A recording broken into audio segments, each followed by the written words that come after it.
नमस्कार साथियों, मैं आज अति महत्वपूर्ण सेशन के साथ आपके सामने पुनः उपस्थित हुआ हूं ताकि आने वाला एग्जाम में आपको अधिक से अधिक मदद मिल सके। जो भी बीपीएससी टीचर एग्जामिनेशन का तैयारी कर रहे हैं दोस्तों, सभी वीडियो आप देखने का प्रयास कीजिएगा।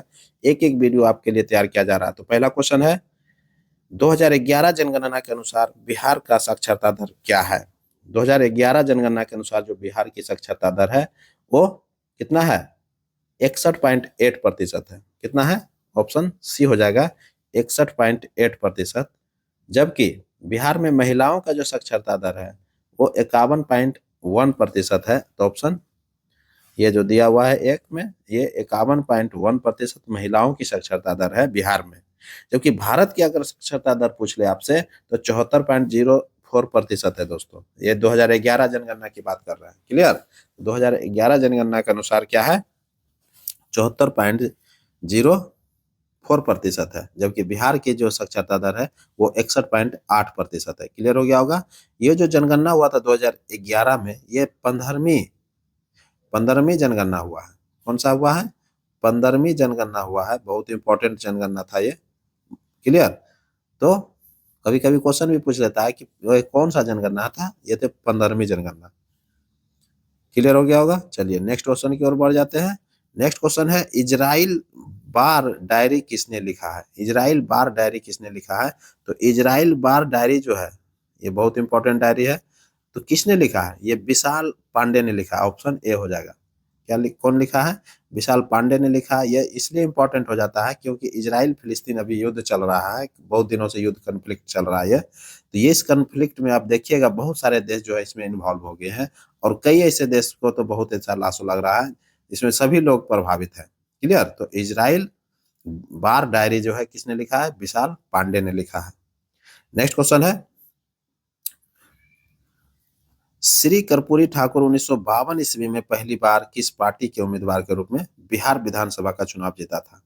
श्री कर्पूरी ठाकुर का जो आप देखिएगा इतिहास, तो हाल ही में इनका जो है मरणों उपरांत इनको भारत रत्न से नवाजा गया है।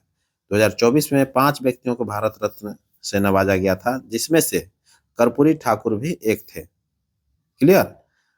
तो कर्पूरी ठाकुर जो पहली बार विधानसभा का चुनाव जीता था वो सोशलिस्ट पार्टी से जीता था। तो ऑप्शन सी हो जाएगा, सोशलिस्ट पार्टी। जबकि 1928 ईस्वी में बिहार में रविदास सभा का स्थापना कर्पूरी ठाकुर ही किए थे। बहुत इंपॉर्टेंट हो जाता है। 1928 ईस्वी में सबसे पहली बार जो है 1928 ईस्वी में बिहार में रविदास सभा का स्थापना जो है कर्पूरी ठाकुर ही किए थे। क्लियर हो गया होगा? तो कर्पूरी ठाकुर के बारे में, तो हाल ही में इनका क्या हुआ था कि इनको भारत रत्न से सम्मानित किया गया है। तो बहुत इंपॉर्टेंट हो जाता है। नेक्स्ट क्वेश्चन है, किसान नेता मोतीलाल तेजावत संबंधित है। किसान नेता मोतीलाल तेजावत संबंधित है तो मेवाड़ के भील आदिवासी आंदोलन से संबंधित है। ऑप्शन क्या हो जाएगा? मेवाड़ के भील आदिवासी आंदोलन। ऑप्शन सी हो जाएगा। क्लियर? नेक्स्ट क्वेश्चन है, इबोला वायरस का नाम किस पर पड़ा है? इबोला वायरस का नाम किस पर पड़ा है? तो इबोला वायरस का जो नाम पड़ा है वो किस पर पड़ा है? तो नदी के नाम पर पड़ा है। क्यों? क्योंकि इबोला वायरस का जो पहचान हुआ था सबसे पहली बार 1976 में, पहली बार अफ्रीका महाद्वीप में पहचान हुआ था। एक छोटे से गांव, इबोला नदी के किनारे एक छोटा सा गांव स्थित है, उसी गांव में इसका नाम पड़ा था इबोला वायरस। क्लियर? जबकि भारत में इबोला का जो पहचान हुआ था वो केरल में सबसे पहली बार देखा गया था। ये भी इंपॉर्टेंट क्वेश्चन हो जाता है कि भारत में सबसे पहले बार जो है इबोला का पहचान केरल में किया गया था। तो ऑप्शन यहाँ क्या हो जाएगा? सी हो जाएगा। नेक्स्ट क्वेश्चन है, बटरफ्लाई पार्क का शुभारंभ कहाँ हुआ? बटरफ्लाई पार्क का शुभारंभ जो है अरुणाचल प्रदेश में हुआ था। ऑप्शन ए हो जाएगा। नेक्स्ट क्वेश्चन है, बिहार में आबादी के दृष्टि से शीर्ष, देखिए सिर्फ लिख दिया है शीर्ष,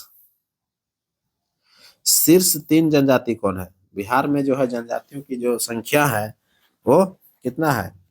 1.3 के लगभग बराबर लगभग है। तो जिसमें से कहता है कि सबसे ज्यादा जनसंख्या किसका है? तो संथाल का है, उसके बाद ओरांव का है, उसके बाद खैरवार का है। ये 3 जो है बड़ी जनजाति जनसंख्या रखता है बिहार में। ऑप्शन ए हो जाएगा। संथाल एक नंबर पर, दूसरे नंबर पर उरांव और तीसरे नंबर पर खैरवार है। वही कह रहा है कि बिहार में आबादी की दृष्टि से शीर्ष 3 जनजाति कौन है, तो संथाल है, उरांव है और खैरवार है।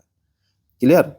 नेक्स्ट क्वेश्चन है, पाकिस्तान प्रस्ताव का रूपरेखा किसने तैयार किया था? पाकिस्तान प्रस्ताव जो पारित हुआ था, इसका रूपरेखा सिकंदर हयात खान ने तैयार किया था। किसने किया था?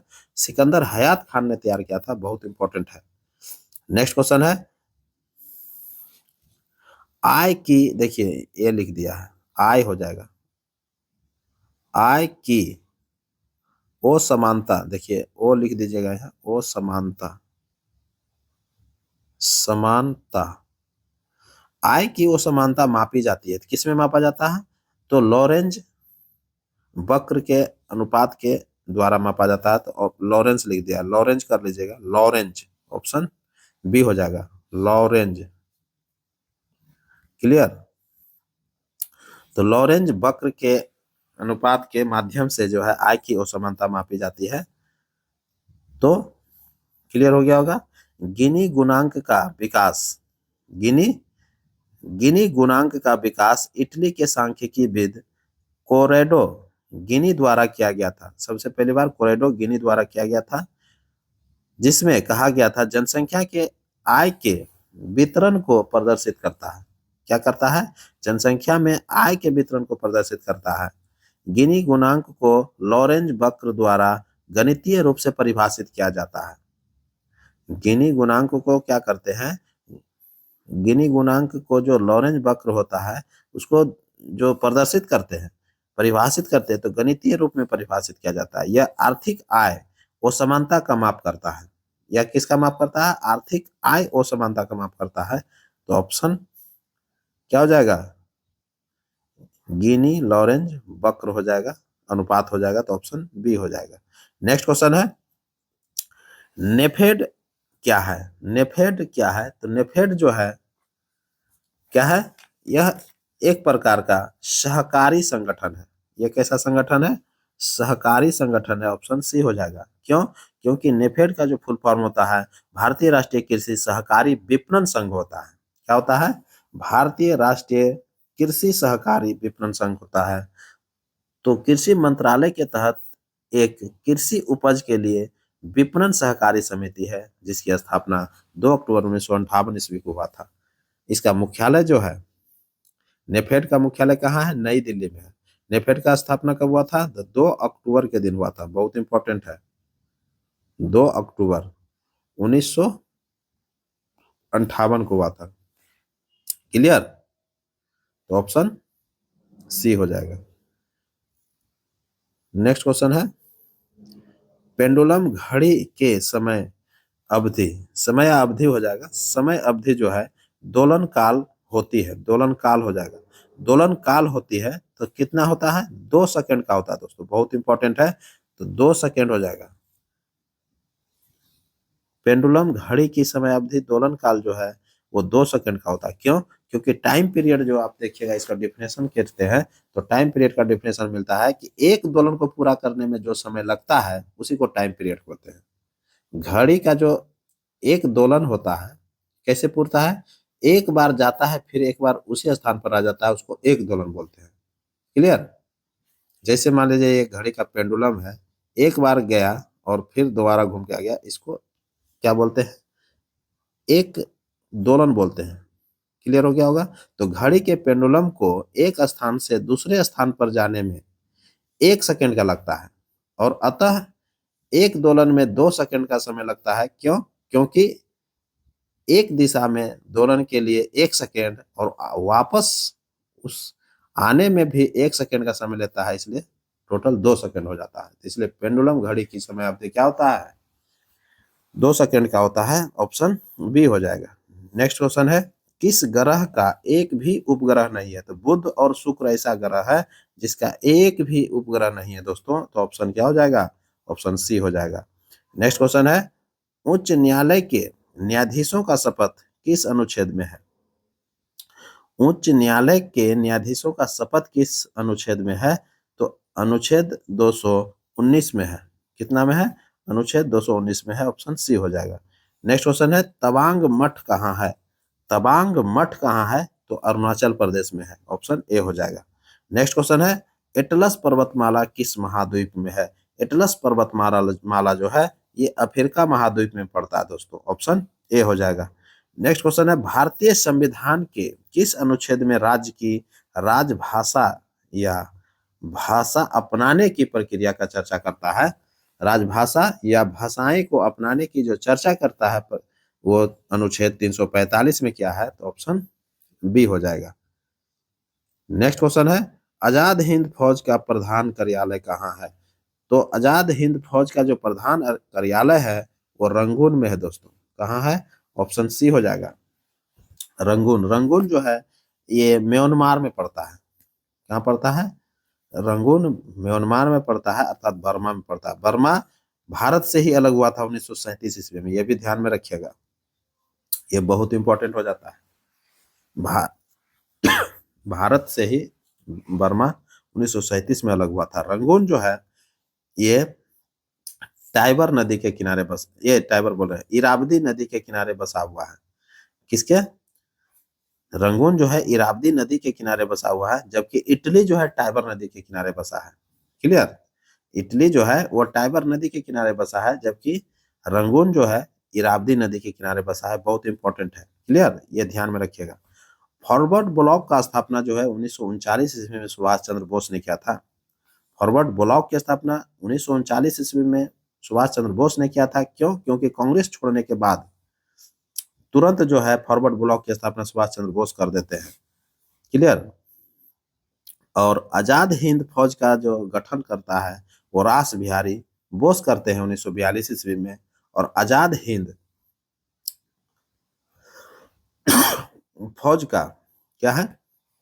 आजाद हिंद फौज का जो सबसे पहली बार जो मन में आया था इसका, तो हालांकि इसका कैप्टन मोहन सिंह के ये मन में आया था कि इसका गठन करना चाहिए। हालांकि 15 दिसंबर 1941 ईस्वी में इसका गठन हो गया था आजाद हिंद फौज का, लेकिन कुछ मतभेद के कारण इसका क्या हुआ, फिर खत्म हो गया। फिर 1942 ईस्वी में रास बिहारी बोस ने इसका गठन करता है। तो आजाद हिंद सरकार के बारे में भी आप जानते हैं कि आजाद हिंद सरकार का गठन 1943 में सुभाष चंद्र बोस ने सिंगापुर में किया था।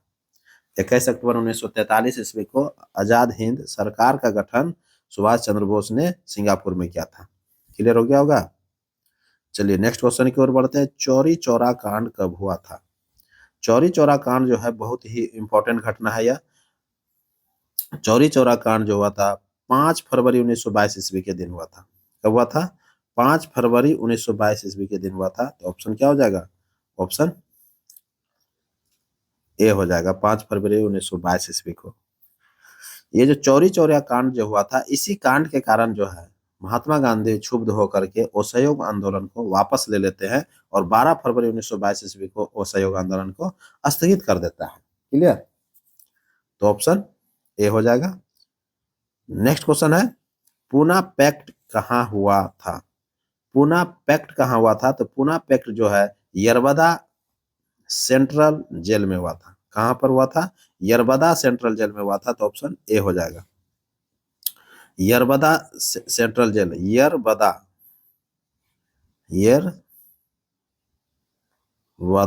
Central jail. तो यरबदा सेंट्रल जेल में जो है पूना पैक्ट हुआ था। किसके बीच हुआ था? गांधी और अंबेडकर के बीच में हुआ था। यह जो पूना पैक्ट हुआ था 24 सितंबर 1932 ईस्वी को हुआ था। पूना पैक्ट कब हुआ था? 24 सितंबर 1932 ईस्वी को हुआ था। पूना पैक्ट में क्या कहा गया था? इसमें कहा गया था कि इसके तहत जो है सांप्रदायिक जो पंचाट थे, तो दलितों के लिए प्रांतीय विधानसभा में पृथक निर्वाचन प्रणाली को समाप्त करना था। और उनके बदले में जो है 71 के बदले जो आरक्षित सीट था उसके बदले 148 स्थान जो है सुरक्षित रखा गया। क्लियर? कि सांप्रदायिक पंचायत को खत्म कर दिया गया और उसके बदले में जो है 71 के बदले 148 स्थान सुरक्षित रख दिया गया। क्लियर? नेक्स्ट क्वेश्चन है खुदीराम बोस कहाँ गिरफ्तार हो गए थे? देखिए गिरफ्तार हो जाएगा। खुदीराम बोस कहाँ गिरफ्तार हो गए थे? तो बेनी रेलवे स्टेशन पर गिरफ्तार हुआ था। तो ऑप्शन क्या हो जाएगा? Beni railway station. Beni Beni railway station, Beni railway station पर गिरफ्तार हो गया था। क्यों गिरफ्तार हुआ था? क्योंकि किंग्सफोर्ड 1908 ईस्वी में सेशन जज किंग्सफोर्ड की गाड़ी पर बम फेंकने के कारण जो है ये खुदीराम बोस को बेनी रेलवे स्टेशन से गिरफ्तार कर लिया जाता है और 11 अगस्त 1908 ईस्वी को इन्हें फांसी पर लटका दिया जाता है। इस प्रकार से फांसी पर लटकने वाला सबसे कम उम्र के क्रांतिकारी जो हुए यही खुदीराम बोस थे। क्लियर? तो ऑप्शन ए हो जाएगा। नेक्स्ट क्वेश्चन, राजस्व राजत्व के उसके सिद्धांत प्रतिष्ठा, शक्ति और न्याय के सिद्धांतों पर आधारित है। बहुत इंपॉर्टेंट है यह शब्द। बलबन के बारे में यह शब्द किसने कहा था? देखिए, राजत्व के उसके सिद्धांत प्रतिष्ठा, शक्ति और न्याय के सिद्धांतों पर आधारित है। बलबन के बारे में यह शब्द जो है किसने कहा था? ये बहुत इंपॉर्टेंट शब्द है दोस्तों। क्लियर? तो बलबन के बारे में जो है यह शब्द किसने कहा था? याद कीजिए, यह शब्द जो है बलबन के बारे में जियाउद्दीन, किसने कहा था? जियाउद्दीन बर्नी ने कहा था। ऑप्शन सी हो जाएगा। क्लियर? जियाउद्दीन बर्नी जो है क्या है? जियाउद्दीन बर्नी की रचना तारीखे फिरोजशाही है। क्या है? जियाउद्दीन की रचना जो है तारीखे फिरोजशाही है। इसमें बलबन के सत्ता में आने से लेकर के फिरोज शाह तुगलक के शासनकाल तक के आरंभिक वर्षों का इतिहास दर्ज है। इसी पुस्तक में बर्नी ने लिखा है कि बलबन का राजस्व सिद्धांत शक्ति, प्रतिष्ठा और न्याय पर आधारित था। तो ऑप्शन सी हो जाएगा। नेक्स्ट क्वेश्चन है, बराबुदुर विश्व में सबसे अद्भुत स्तूप है। बराबुदुर जो है विश्व में सबसे अद्भुत स्तूप है और इसकी मूर्ति और मूर्ति कला किसका शानदार उदाहरण है? ये भारत और जावा कला का है। भारत और जावा कला का उदाहरण यह मिलता है। 8वीं शताब्दी में जावा, सुमात्रा और मलाया के भूभागों पर शैलेंद्र नामक एक नवीन राजवंश का उदय हुआ था। इसी प्रतापी राजवंश ने ही जावा के बोरोबुदुर बौद्ध स्तूप का निर्माण करवाया था। इसी प्रतापी राजा ने क्या क्या था? बोरोबुदुर बौद्ध स्तूप का निर्माण करवाया था, जावा में करवाया था। यह भारत जावा कला का सुंदर उदाहरण देखने के लिए आपको मिलता है। क्लियर हो गया होगा? तो किसने करवाया था? शैलेंद्र नामक एक नवीन राजवंश का उदय हुआ था। कहां पर? 8वीं शताब्दी में। कहां? जावा, सुमात्रा और मलाया के कुछ भूभाग पर। क्लियर हो गया होगा?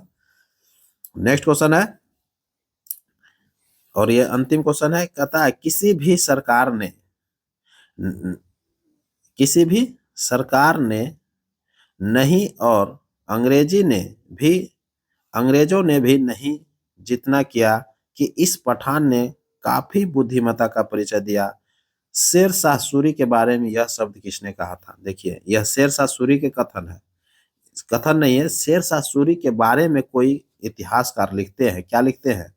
कि किसी भी सरकार ने नहीं किया और अंग्रेजों ने भी यह नहीं कर पाया जितना कि इस पठान ने काफी बुद्धिमत्ता का परिचय दिया।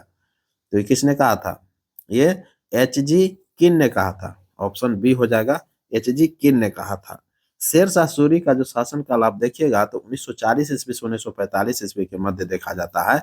इसकी असैनिक और सैनिक दोनों प्रकार की शासन व्यवस्था श्रेष्ठ मानी गई है। असैनिक और सैनिक दोनों प्रकार की शासन व्यवस्था श्रेष्ठ मानी गई है। जो इतिहासकार बाबर की प्रशासकीय योग्यता को समय की कमी कहकर माफ कर देते हैं, शेरशाह के उनके लिए एक श्रेष्ठ उदाहरण हो जाता है। शेरशाह के संबंध में H.G. किन ने लिखा है कि किसी भी सरकार ने यहाँ तक कि अंग्रेजों तक ने भी इतनी बुद्धिमत्ता का परिचय नहीं दिया जितना कि इस पठान ने दे दिया।